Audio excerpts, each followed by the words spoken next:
Hi, my name is Kristina Lozano, and I am a spiritual wellness coach and owner of a peace and healing company called Transcending Peace.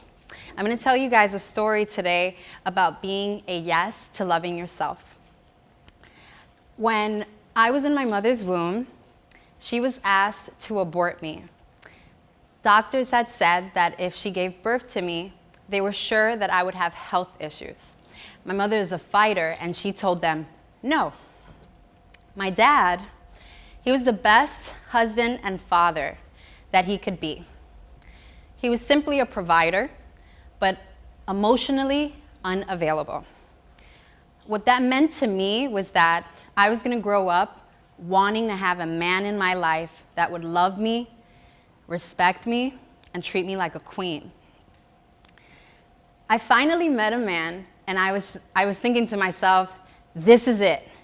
Finally, God had sent me the man that I was waiting for.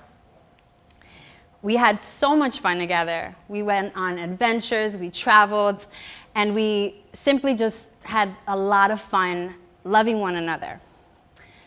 We finally got married, and when we got married, I had just become a born-again Christian.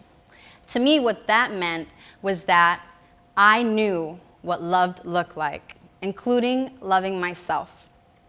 So as we began to our relationship, our marriage, what I realized was that it was a bit one-sided.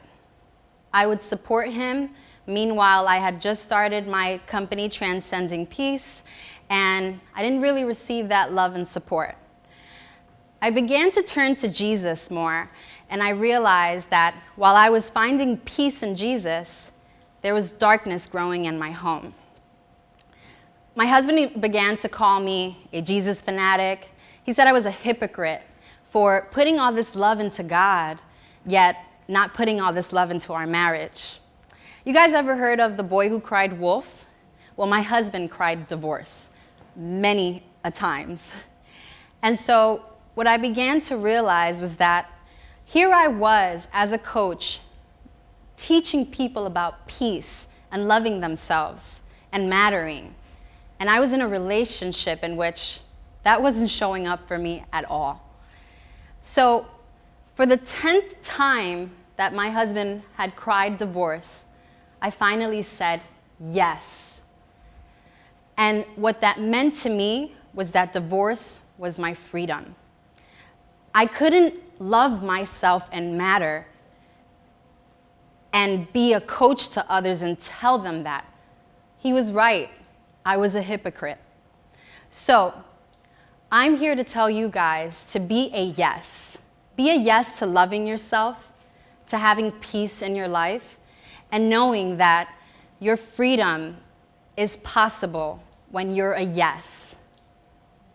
Thank you.